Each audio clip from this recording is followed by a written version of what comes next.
All right. How are you doing, Lil? Before we start. Okay, I'm just like super on the stressed. verge of a nervous breakdown. Yes. Why?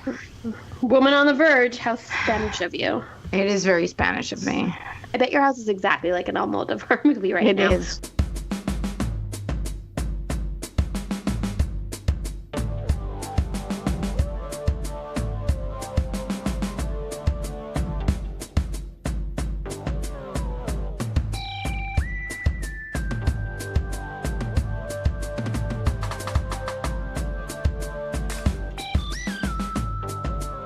Here we are, and welcome to another episode of the Friday Night Movie Podcast. Just before my sister weighs in on my voice quality this week, I am making up for last week's cell phone call with an extra deep, buttery, and syrupy I feel like you introduction. misrepresent our podcast with that buttery voice. Oh, why? Not that I represent us with my weird trucker voice, like Joan Rivers from the 80s, but still. Like, I don't know. It's I'm not very. sure my voice is selling, radio but your Shai. voice is selling like a very soft, relaxing radio show that's at like a psychologist's office. Jazz it plus doesn't, it doesn't jazz sound like equals three jazz. extremely neurotic jazz plus jazz. Jazz equal to. We found our listeners like jazz. Parks and Rec. Parks and Rec. There are a few Bit scenes for from you. Parks and Rec that I play for people, just like I'll make them watch even if they've never seen the show. And that is one of them. And the other one is there are these mashups online of all of the town halls. And when the woman gets up and goes, I found a sandwich in Ramsden Park and it didn't have any mayonnaise. Do you know that the Tuna one that Patton Oswalt did, where he does the filibustering? You know, he improvised that whole thing Because he's about a Star genius. Wars. He's a genius. That's amazing. Well, so we've blown the introduction up today. I'm joined by my sisters, Lily in the Canary Islands and Becky in California. We were debating in the pre-show as to who should be allowed to tell Becky's story this week after last week's debacle. You know what's going to happen from now on? Every time I call Lily or you, I'm just going to record myself telling my funny stories the first time. time. Oh, Keep it fresh. well, you know how to use the recording mechanism, so you should just do that. Call me on Skype, and we'll just use can it as edit it in. we'll use them as dailies or whatever artistic thing. What do you call them? Rushes? I don't know. In your movie business, That doesn't apply at all to what we're doing. I'm just okay? saying words. Just jargon. I'm very inspired by Jargon. Okay, so I'll just get to it. So I'm talking to Becky the other day on the phone, and she's telling me. Oh wait, now I just went blank on how it started. Oh, okay. I'm this week I have to organize a photo shoot, like a publicity photo shoot, and I'm telling Becky about it. Becky. Oh, you're Me. organizing. Okay, you're not I'm telling. organizing You're not a photo telling the shoot. story in the first person as if you were Becky. No, because I'm involved in the story. It happened to me. Okay. So, like the laughing part. The story happened to Becky, but her telling it to me made me laugh. So I'm telling Becky that I have the photo shoot to organize, and she's in the industry, so she's giving me some like hot tips on, just like make sure this and that, and don't forget that, because the camera and the lighting. And I'm like, okay, thanks. And she's like, just don't forget this one really important detail nobody remembers is that the people who are going to be in the shots, like their fingernails should be like nice and clean, or not like red or Because pink. they're not nail polish. actors or models. You're using Using real people. Exactly. It's like exactly the point of our shoot is to use real people. So she's giving me that advice, and I'm like, oh wow, that's really specific, good advice. Thank you. And she's like, yeah, because it like happened to me once on like one of my work projects, and I was like, what? She's like, well, we were doing this shoot, like this is video shoot with real like people. It's supposed to be like real life people and doing this real life thing, and one of the people that showed up just had these like really, really nasty fingernails, and it was going to be a close up of their hands, and we couldn't use the person as an actor. It was just a real person. I was like, really? Oh my gosh, that's like so disastrous. What did you do? They're like, they picked me. And Well, it it was more like I was standing around with the director and the client, and we're like, damn it, like, what do we do? And I was like, all right, fine, guys, I'll be in the shot. And they were like, that's so nice of you. Cut to, it's now taking us twice the amount of time to get this shot because I don't know how to be a human being on camera. I turned into like a weird, like crazy robot, and the entire crew is standing around like hiding behind like like lights and things, trying not to laugh their face off at me and just shouting things at me like, stop looking in the camera, stop looking in the camera. And the director, who is a friend of mine, he's a good friend of mine, at one point just came over and he's like, I don't know what other direction to give you because you don't know how to hold a cell phone. He's like, he's like, there's nothing more I can tell you because there's something wrong with the way you're wired. And when you press a button on your phone, you use the finger to press things on the phone. You don't move your phone at your finger. And I don't know why you don't understand that. And then keep going. No, and then I ended up eventually getting overheated under the lights and really nauseous, and people had to fan me, and it was very dramatic. They feed you grapes also, craft service. So at that point, I said to Becky, I was like, wow, but that is like trying to make her feel better. I'm like, that is like really stressful. I mean, all of a sudden you have to like say all this stuff that you didn't plan on saying. You didn't know you were going to have to say it. She's like, no. I just had to walk down a hallway. I was like, you didn't even have lines? She's like, no, I just had to walk down the hallway and use a cell phone. I had to walk straight down the hallway with my cell phone. And then ultimately, they had to cut the entire shot out of the final piece because I looked like such a weirdo. Like they actually couldn't use me because I looked so incapable of walking down a hallway holding a cell phone. I love this story. It's amazing, and it's if anyone knows you, it's so believable because you're like one of the most put together, like on top of things person. But I could totally see you like then being on camera and then suddenly. You know what it reminds me of? Do you remember back on, I think it's on 30 Rock, when Alec Baldwin is gonna be on an episode and he has like a total meltdown, or he's gonna go on camera. I think that's from 30 Rock. If it's from 30 Rock, I believe it. It's the kind of thing that I think would be on 30 Rock. I think of News Radio, one of my all-time favorite shows. There's an episode where Phil Hartman's radio star host gets offered to be on network television, and he's like, all right, guys, I'm out of here. I'm going to go on network TV. And whenever they look through the monitors to see him on screen, there's something about the way the camera hits him that makes him look like a zombie monster, and they can't figure it out. And so even though he sounds fine, he looks horrific, and so he gets fired. And it's a bit on Parks and Rec with Ben Wyatt going on air too. Oh, yes, that right? Yes, that's what me. That's what I was thinking of. Into Yeah. Ben Wyatt, basically. Yeah. But that's like a recurring bit, and I couldn't remember, it's funny but I was because thinking it's that. true. And then I'm so amazed at all the other non-actors who appear in the videos, and they do such a good job. And I go, but like, isn't that what I'm doing?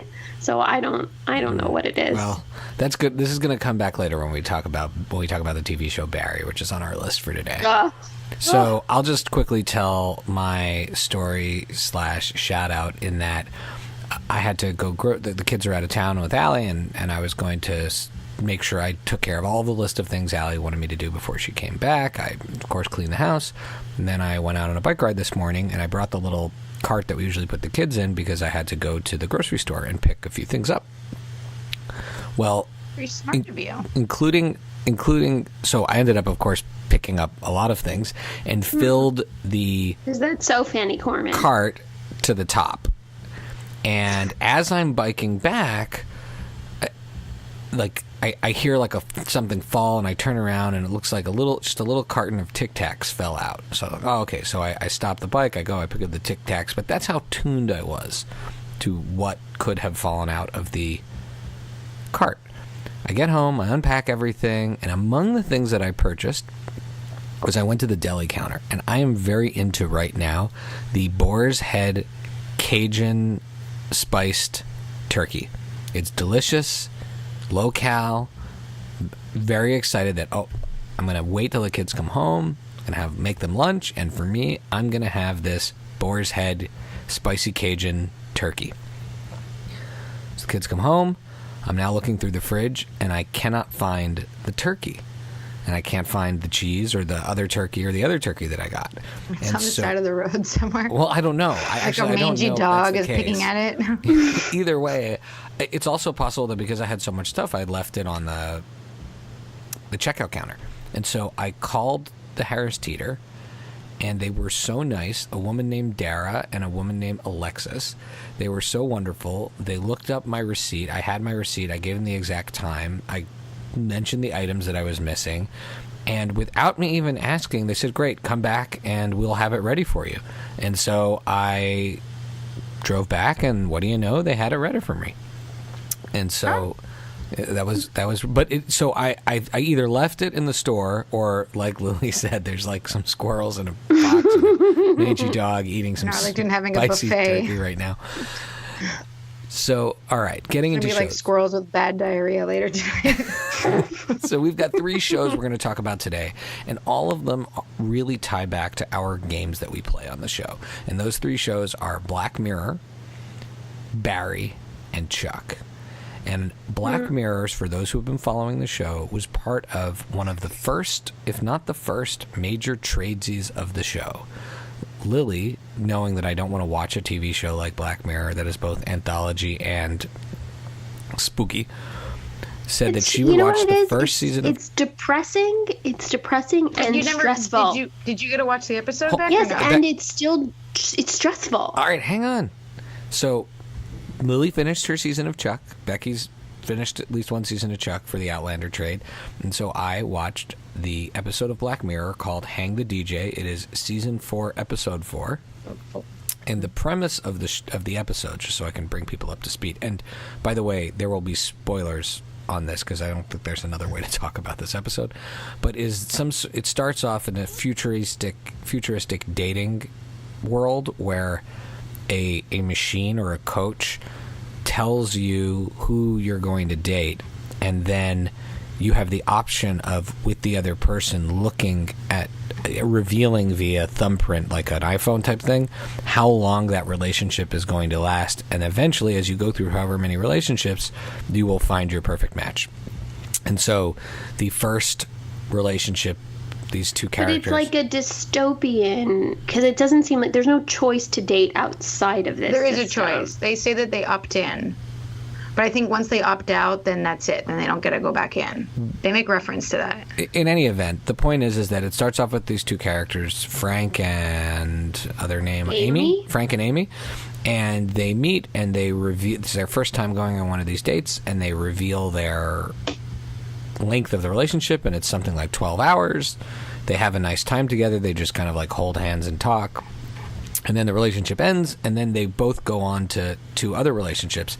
He ends up in a 1-year relationship with a miserable woman who wants nothing to do with him. That whole thing was so funny. It's so well done. So funny. I really like that. She's awful. And she's awful to him, and he spends a year just counting down from being away from her. And then Amy, she ends up in relationships that are only like 36, oh, maybe one of them is a few months, and then otherwise they're like 36 hours long, until she's finally notified that she is going to get her final match. I'm going all the way to the end here because otherwise I don't think there's a way we can talk about this. And no, but at the beginning they have one date together where they hit it off. Yeah, they had one date. They hit it off. Oh, sorry. I missed that. And then they had one date, they hit it off. So now she's going through these 36-hour dates while he is living out this horrific year of his life with this horrible woman. And when the time is up for the woman doesn't even want to talk to him. They just walk away from each other. And Amy is then notified that she is going to meet her final match, and she is allowed... No. You missed the whole part in the middle. Yeah, where they run into each other since. Okay, yes. And they get back together, and then he screws up the relationship, and they're forced to basically break up. There's like a whole big thing, Shai. Where you're like right. I forgot that That's the whole drama, and they like experience like deep heartbreak. They promise that they're not gonna Wait, hold on. We're ruining this episode if no one has seen it. Hold on. Okay, you're right. They end up dating again, and this is actually really important. I think you could. Yeah, I could sum it up very quickly. Wait, so they end up dating again, and while they're dating, they're so happy to be with each other, they agree not to look at the thing that says how long the relationship is and just enjoy it. And he is so anxious that eventually, after having this amazing relationship with her, he looks at his clock, and when he looks at the clock, it says 5 years, and the number keeps going down and down and down because he's destabilized the system by looking and not... By one of them looking and the other one not looking, and then because then it's that breaking that trust makes the relationship last much less time. Exactly. So then I'll just cut to they end up breaking up a few hours later. She ends up furious at him for breaking her trust. Flash forward, she's now been notified she's going to have her last relationship, She's going to get her final relationship, and she's allowed to spend time with one prior date, and she immediately says Frank. They go on their date. They decide to screw the machine and climb the walls of this dystopian society, and then it reveals in the end that this was all a simulation inside a futuristic dating app, and they're actually about to start on their first date, but that this app is 98.9% correct, and that 99.8% of the time the couples agree to risk everything to run away together and screw the app. Did I sum that up well enough? Yeah. Well, here's the thing. Kind What of. is the ending? Okay, so let's start with number one. What do we think happened at the end, and what do we think the lesson of the show is, and then let's talk about whether or not we liked it.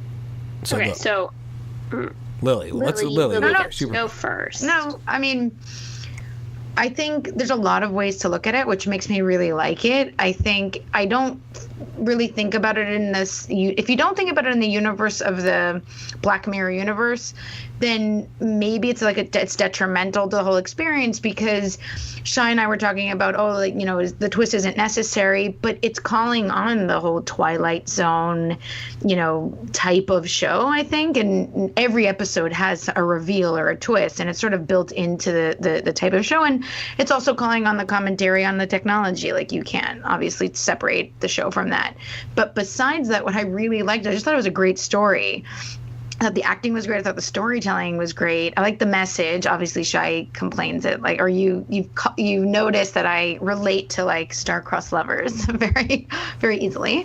That's my downfall. Fine, but I think that there is something very cool about it in a Shakespearean way, that this very romantic thing is actually just avatars and algorithms, but it is kind of cool that in the end that's how they judge that these two people would want to be together or have a good chance of being together, is that every time over and over again they will screw everything to be together, even though they're not technically matched. I just thought that was pretty nice. Okay. For a very depressing, scary show. Beck, what'd you think? Well, what did I think about the ending? So I think that, so I read the ending two ways. One is this is the short film version of an algorithm. Cool. And basically that sums up what Lily said. Or version number two is when they get to the end and you see the 1,000 other simulations around them. Yeah. How do we know we're not just starting in a new simulation? That's what. Yeah, I had that conversation with my brother-in-law too. Sort of, I feel like it could be one or the other. So that's the ending. That's the only question you had. So okay, so my feeling is to the ending is that I felt that twist was not necessary, because for me the twist and the lesson with the technology was more about what would you do in a world where you could, if you wanted to, know the fate of your relationship, and that by the very definition of knowing the fate of your relationship, the relationship's not going to last. And I felt like the biggest... and you're not going to be happy. Right, and I feel like exactly, in his case, he's constantly worried that he's going to lose her, because either he doesn't feel good enough or he's afraid that it's going to end. And so the biggest lesson of all to me was really, and the twist was really in that scene when the time starts ticking down, when he cheats and he looks and sees and he breaks her trust. Yeah. And so for me, that was all I needed, was this whole notion that if you want to be together, you have to not look at the clock. You have to be focused on each other. And I thought that was a beautiful, beautiful message. The after part just kind of made me feel like it was like the end of Lost. Like it was all an app. I mean, the show is about technology and how its effects on society. But there was a lot of technology already in the episode. They didn't need to also be in the Matrix for that to be effective for me. Unless every episode of Black Mirror ends with people in the Matrix. No, it doesn't. Anyways, I loved it, and cool. Based on this, my reaction to this show is I will not watch Black Mirror regularly, but as Lily curates key episodes, I will watch them if they are going to be this good. I think you're going to like actually the second recommendation better in a way, because it there's a lot of music in it, and I think that you might like that a bit better. And it's I think it's a less complicated story. Like this one I like because I feel like there's, like Becky said, like, where's he ending another simulation?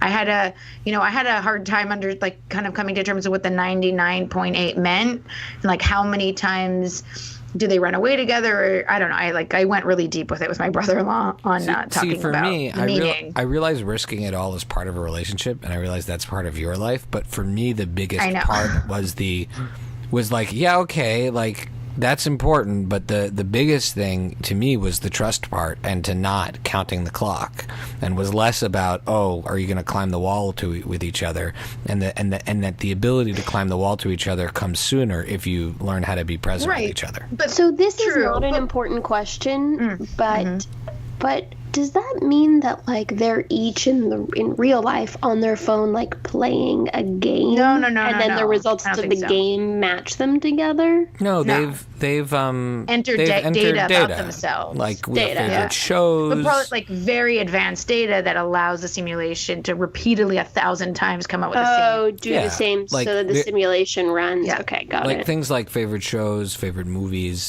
books, maybe not books. I don't know.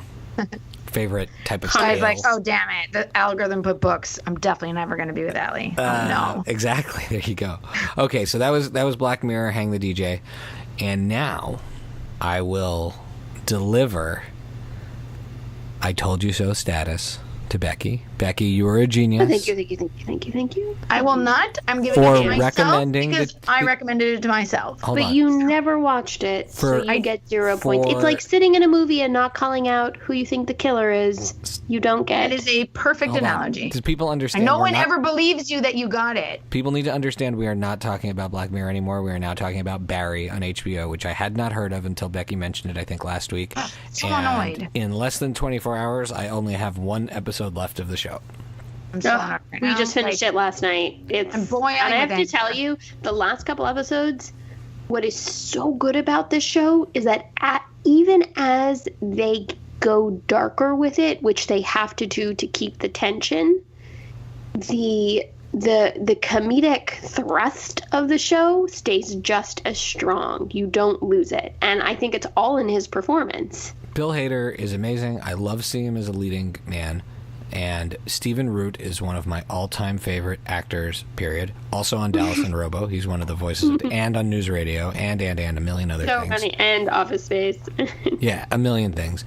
Henry Winkler as Becky. You could, like, you didn't hype it because it was dead on. The best Henry Winkler. Henry Winkler was in it. I said he was in it. Oh, someone told me Henry Winkler was the best they've ever seen him in the show. I told you. Shai, you and I talked about it yesterday. Yeah, Becky and I talked about it yesterday. What is Lily, like, claiming? Yeah, Lily, you're just making up conversations right now. I'm just saying. Becky and I talked yesterday, and whatever. She talked extensively about how good Henry Winkler was in this show, and it builds over time how great he is, but he's wonderful. And then the biggest moment, of course, even though she's in a small role, Darcy Carden from I love her. The Good Place. The good Janet and the bad Janet. All Janets. Anything she is in is amazing.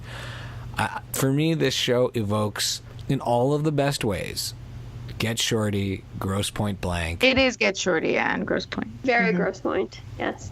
And the other thing that it made me think of, so I follow a lot of people on Instagram and exchange with lots of people on Instagram, and there's a number of people that I follow on Instagram that are all in LA. Not people I'm friends with, just sort of like actors or podcast hosts that are just doing interesting creative stuff, and they're often filming themselves reacting to having gone to an audition or going to different places in LA, doing the sort of LA scene thing. And there's something about the acting class that really reminded me of what these folks must be going through in their lives. When I was in New York, do you guys remember when I did that theater workshop for like 6 months? Oh yeah. Okay, so this is it. Like, but you weren't. It's almost like you weren't in the theater. No, I was producing. I was running. If she was in it, she wouldn't have done such a bad job at her acting debut.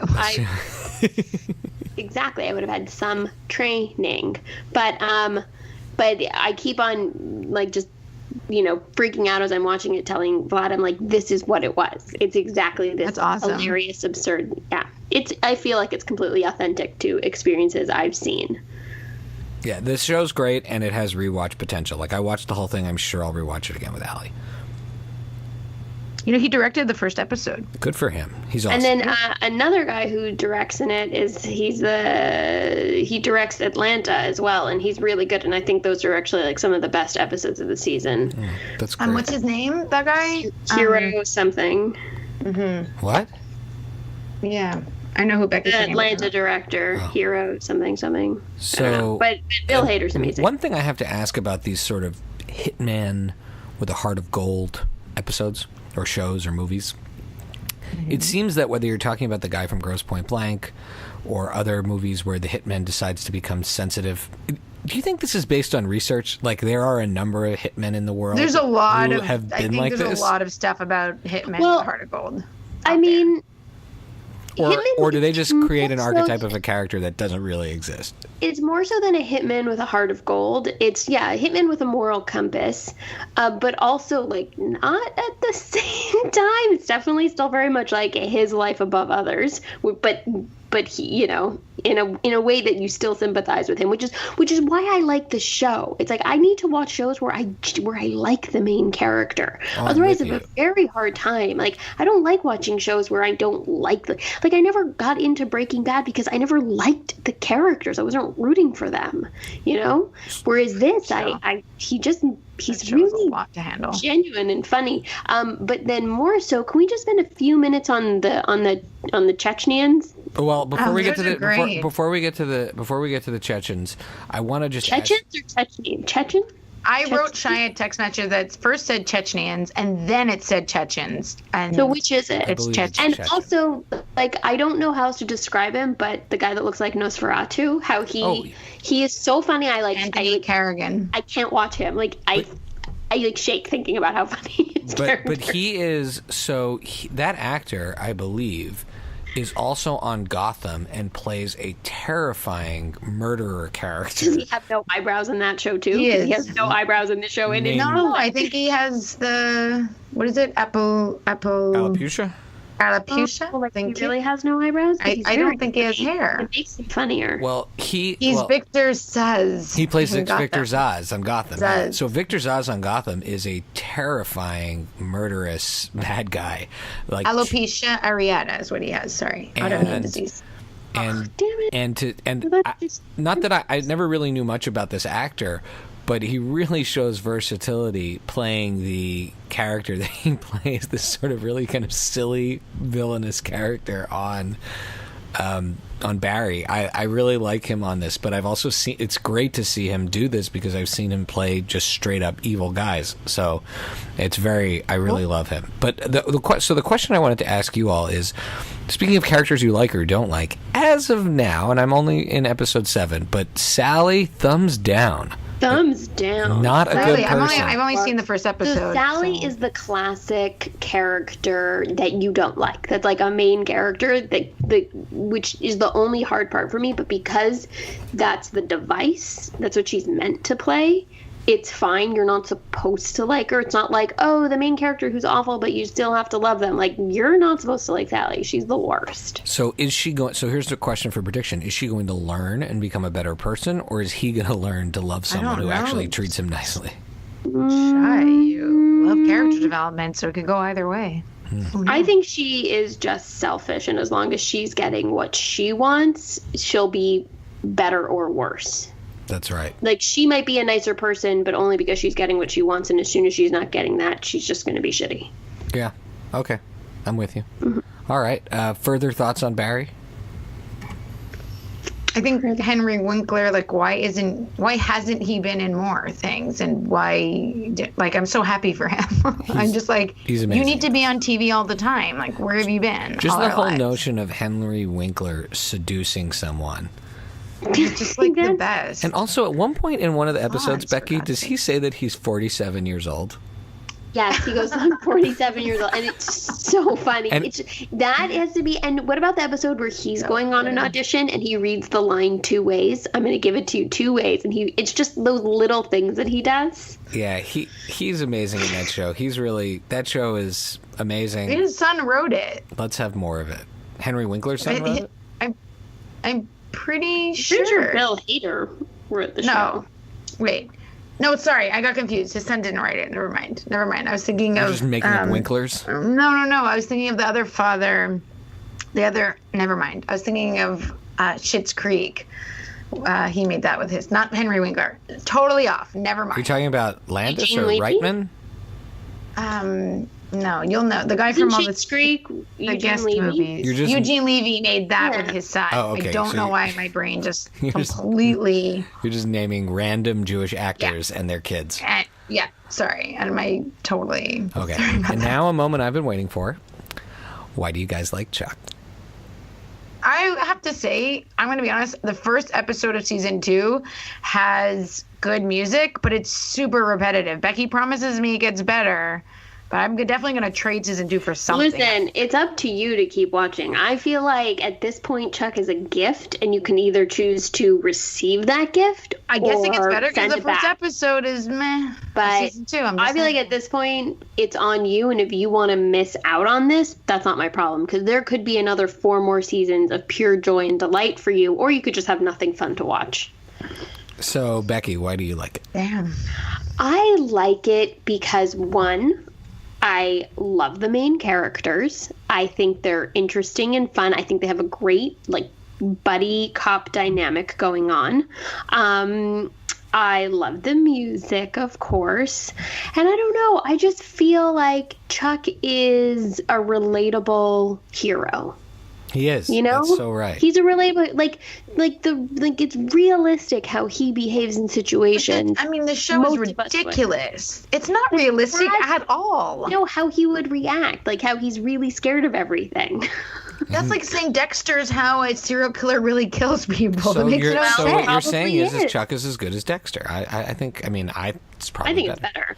I think It's probably, it is 100% I mean, better. And the last interestingly- season of Dexter is No, very I just disappointing. find it. You know what? It's a show that when I put on, I feel happy. I feel like I'm hanging out with friends. It's a joyful experience. That is how you feel, and when it ends, you'll feel like you just like that whole notion of post-show depression. Everyone- like the I it's like the miss- last day of camp, and like- everyone's gone home, and I'm not, and I live in Canada, so I'm not going to see anyone for a year, and there's no email Yeah. that exists yet. Yeah, it's gonna be like, And what do you think of the Chuck and Sarah dynamic? okay. Hey, So- no reveals though. No reveals. I just want to hear Well, about I the feel dynamic. like in classic sort of TV fashion, although I feel like it's becoming less and less so like this in more modern shows, we do more of like the coupling people together sooner and then enjoying that. But I feel like Chuck is following that very slow burn where you're like, oh my God, they're never gonna be together. This is taking forever.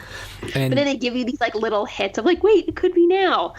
So it's a little bit like, ooh, it keeps you on your toes, but really frustrating. But I do love it. Now, I will say I understand that technically Bryce Larson is a good guy, but I effing hate him. Get him out of the picture. Enough already. Stop showing up. Stop screwing Matt things up. Get out of Bomber. here, Bryce. Love that guy. Nobody wants you, Bryce. All right, get over it. Sarah doesn't want to be with you. So I shout things like that at the TV while yeah, watching it. this is one where the shipping will stress you out. So Becky, you need to give Shai a I Told You show, or did you do that No, last time? I get it like at least a couple weeks ago. So now, do you want to know how far I'm like at the end of season 2? I'm on like the last episode of season 2. So have you already. gotten so there's a really cool thing about the show. Have you gotten to the point where Subway sandwiches start featuring in the show a lot? Yes. So do you know the story? Do you know the story behind that? It happened a couple episodes ago where Morgan's like, "Hey, Big Mike, I brought you this teriyaki chicken sub," and then it's like a 30-second scene of Mike just eating this, like just close-ups in slow motion of him eating it. It's so weird. So one of the legends of the show is that when it was in danger of being canceled, the fans rallied behind the show, and either the fans said they would go to Subway if Subway sponsored the show, or Subway said as a sponsor that if people came to Subway they would keep Chuck on the air. So Subway became this major sponsor of Chuck, and they do these over-the-top product placements, but because the fans of Chuck would go to Subway to support the show. So you'll see randomly throughout the rest of the show, they'll be also listing all sorts of different sandwiches, and you'll be like, I do want a meatball marinara right now. I am. I'm like, oh, I haven't had a chicken Subway sandwich in a while. But why hasn't Chuck been in anything else? Oh, wait, hold on a second. He was in that Heroes reboot that never worked. He was in Tangled. He was in the Heroes reboot that didn't work. It doesn't count. He's That's like in saying Alvin Mandy Moore was in Tangled. Like, do you think people know that? He was in Alvin and the Chipmunks, The Squeakquel, the second one, which is my kid's absolute favorite one of the series. Why isn't he getting another TV show? So his big role that he's getting now is he is going to be in Shazam, which is the not about the app, but it's about the superhero. And there's a lot of Shaquille O'Neal do that movie. That's a different Shazam. Yeah. This Shazam. Oh, it's a different How many one? are there? I don't know that there should be more than one thing named Shazam. Just for the this is record. the original. The original. This is a superhero from. Oh, he's gonna play Shazam. He's gonna play Shazam. He was also in the Thor movies. In one movie, I think he played one of Thor's like buddies. But in my view, Zachary Levi hasn't gotten his big amazing role that he deserves yet, so hopefully he will. Agreed. And so I hope Shazam ends up being one. I think my hope for Shazam is that it ends up being one of these ones where people are like, why are they making this superhero movie like Guardians of the Galaxy? And then because it's one that not everybody knows, it ends up being executed really, really well and ends up being a really fun movie. But also, and you'll see when you finish it, I just need a 2-hour special. I don't need a theatrical film. I just need one more thing of Chuck. I just need like a Chuck the movie, just to tell me like, where are they now? And so hopefully I root for him constantly. He's also, by the way, one of the nicest people ever to his fans. He's super gracious. Yeah, super gracious and nice to his fans. And, you know that Sarah's Australian. Yeah. Right? What? Yvonne Strahovski. Yeah. What? She's of Polish descent, but she was born and raised in Australia. Absolutely. No. And she was on the last season of Dexter, right? Wasn't And she was just nominated for an Emmy, right? For Handmaid's Tale, which I will Tale, ever watch, but No, I know Steph, Steph, if you're listening, I know you keep trying to get me to watch it. A, I don't have a way to watch it. There's no physical device that lets me watch it. And B, it just looks so sad.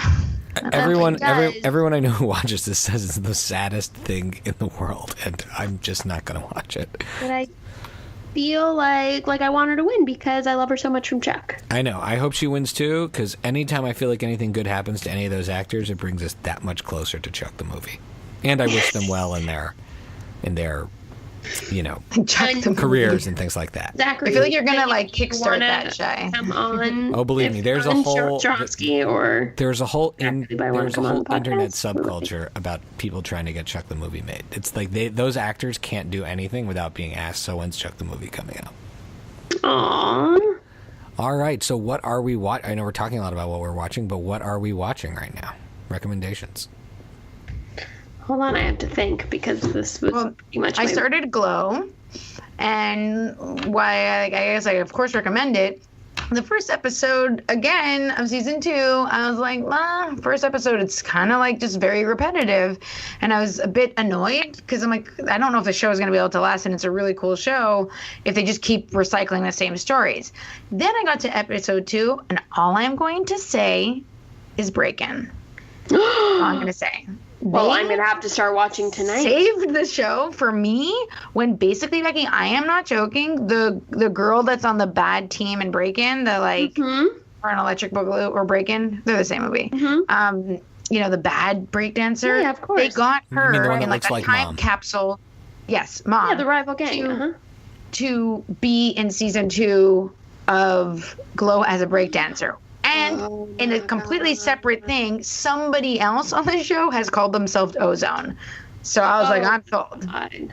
I am definitely endorsing. I did not think of any of those break-in Easter eggs, but I like this season a lot. Eggs. The actress is break-in, and she literally goes, it's break-in. She says it.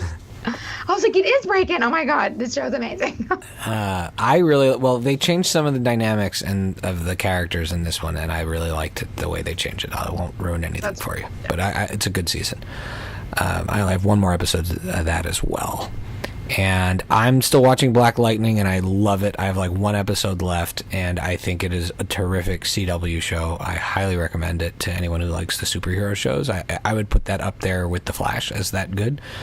And the other thing I've been doing, so I fell down this rabbit hole that happens every few years.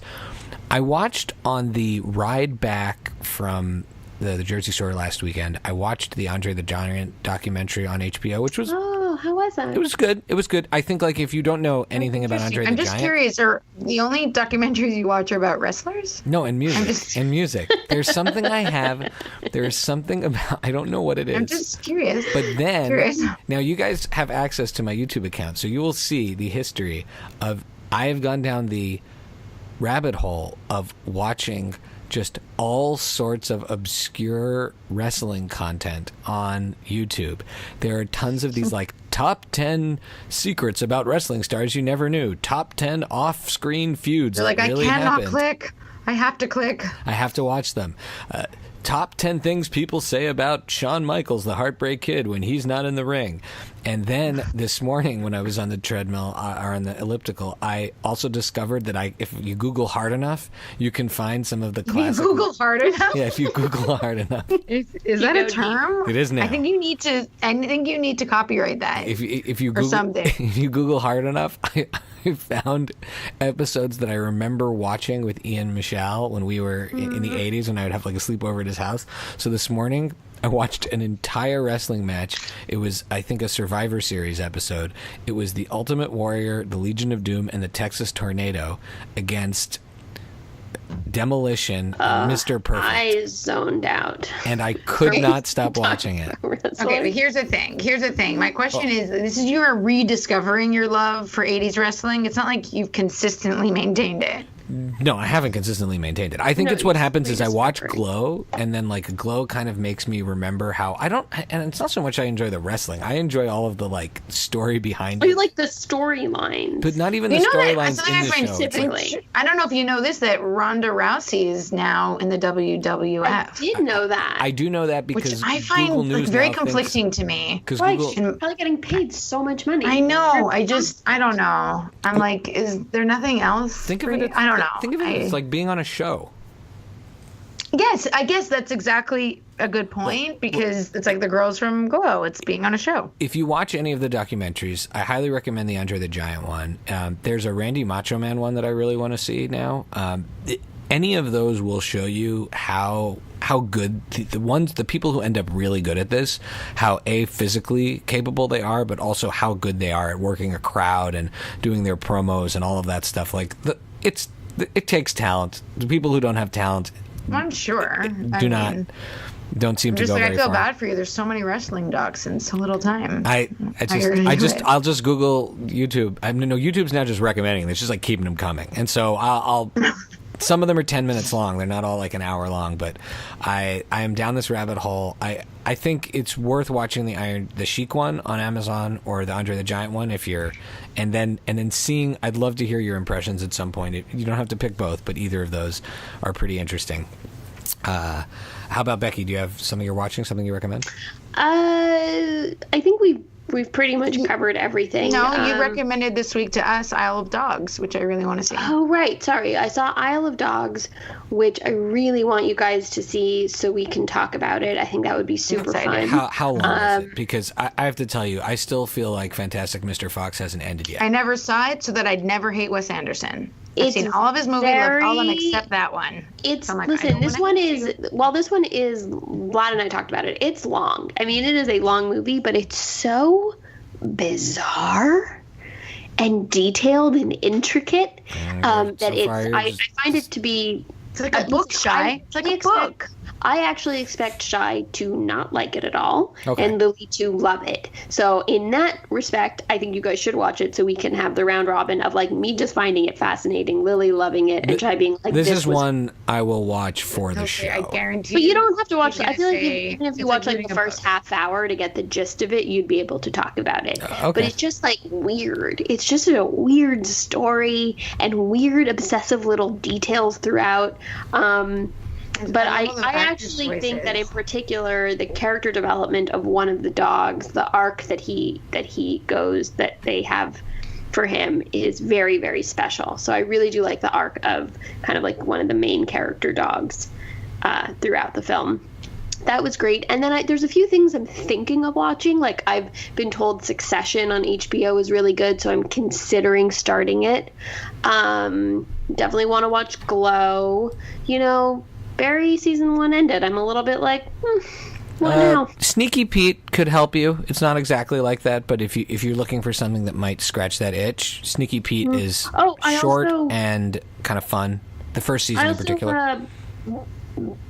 I also bought them. I mean, I didn't. I think I meant to rent it, but then I bought Brigsby Bear, which I haven't seen yet. So I'm gonna. I love that movie. I can't wait to see that. That's a buy. So that's awesome. Oh, okay. So I own that on my account. So Lil, if you want to watch it, you could also watch Brigsby Bear. I really want to see it. So I have a lot of things on deck that I plan. I love that movie, and I cannot wait for you guys to see it. That movie, that's a buy, 100%.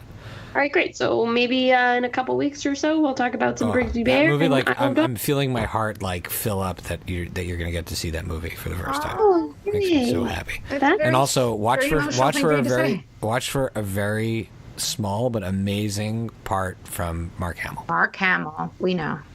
You've said it Okay, before. all right. Shoutouts. Who's got? I got some shoutouts, some detailed ones. But you guys, I'd like to let you guys go first. So you go first. Oh, I'll go first. Okay, so one is I got to go and have drinks with the one, the only, the legend, the host of the Herspiration Happy Hour, Pam Gurley. And also some other good friends, Ariel and Jared. And we had an amazing time. These are such incredible, inspiring people to be around. And Pam came with a list of requests for us to do on the show, but also for her next episode. So we have to have her on soon. She has declared that we should all watch the movie Blockers, and we will talk about that. And she wants to do a huge... we need to watch the movie Blockers. I'm intrigued because I trust Pam's judgment. And she says it's like a silly comedy. She's not saying it's like a masterpiece. And she also said that she wants to go do a deep, deep dive with you guys on Queer Eye, which the way I described the show, even though I've only seen a few episodes because I don't watch reality TV, the thing that sums up reality this show, TV. but It's also, non-fiction. real. It's non-fiction. There's different. The thing that sums up this show is this is the show the world needs right now. Everyone who watches it, and me included, agree. That's how we pitched it to the other people at the table, saying that and Bleachers. That's all people need. Bleachers. Honestly, So that show and that band, I'm like good for the summer. Like I'm fine. I can make it through. And I want to give a huge shout out to Rebecca Youngerman, aka Becca Buttons, who is The wife of Bobby Buttons? Yes, the wife of Bobby Buttons, Mark's wife, Rebecca, but in her own right, a very good friend and a huge inspiration to me. And she and I talked for a while today, and I just want to give a shout out to her because she is just a terrific, awesome, inspiring person. And then last but not least, to the CD Cellar, which is the local record store that I have visited a couple times in the last couple of weeks for just being awesome, nice people, great independent record store in Falls Church, Virginia. And I always find amazing finds there, and they're always super nice to the kids when I bring the kids. Those are my shout outs. Sweet. I would like to shout out to our mom for stocking my house with super yummy food and leftovers and things that I'm going to freeze and eat for the next couple of months, and for taking such good care of me and Vlad and Miri while you were visiting. So, hi, Mom. Thanks. Love you. Lil? I feel like I'm like Becky last week. I feel like I wanted to do a shout out and then I'm blocked. So just and now I feel bad. How about a shout out to cousin Vanessa? Oh yeah, I mean that was obviously gonna happen. Is that just gonna be our default when we can't remember who to shout out to? No, we always remember shout out to give to a her shout out to her, anyways. but that's like caps off the shout outs. She's our number one fan. Hey V, love ya, cousin Vanessa. Right. Done. Becky, where can people follow you? You can follow me at Paper BK Princess. Tweet at me. Give me a reason to be on Twitter. Come on, guys. I tweeted. I challenge you. I tweeted on you when I declared the Barry. I told you show status. Oh, you did. You did. And I tweeted back. And Lily, did you see my tweet back to your plug on last Friday for I did not, but Shai, did you just say I tweeted on you? Is that a No, thing? I tweeted at you.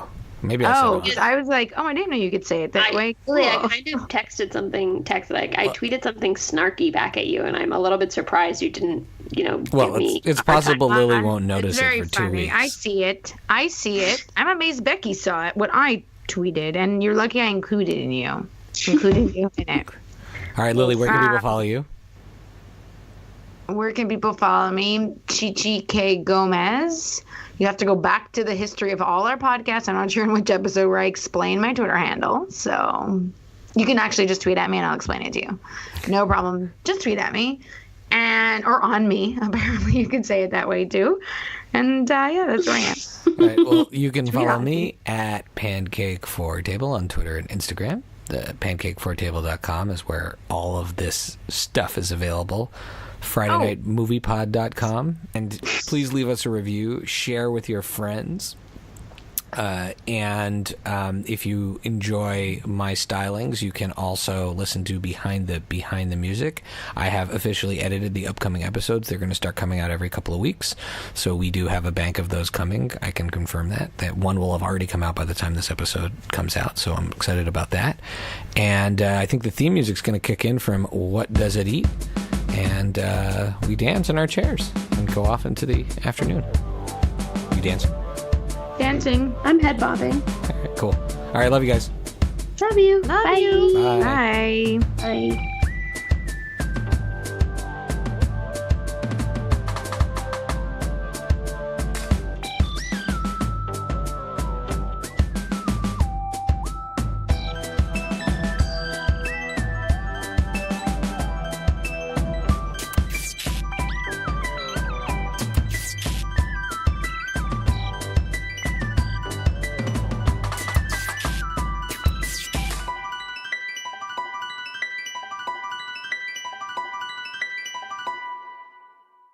All right, you But see, you guys are Becky, we secretly stay still on the No, we're phone? not We're secretly not staying. secretly on the phone. That's what people We just do. are.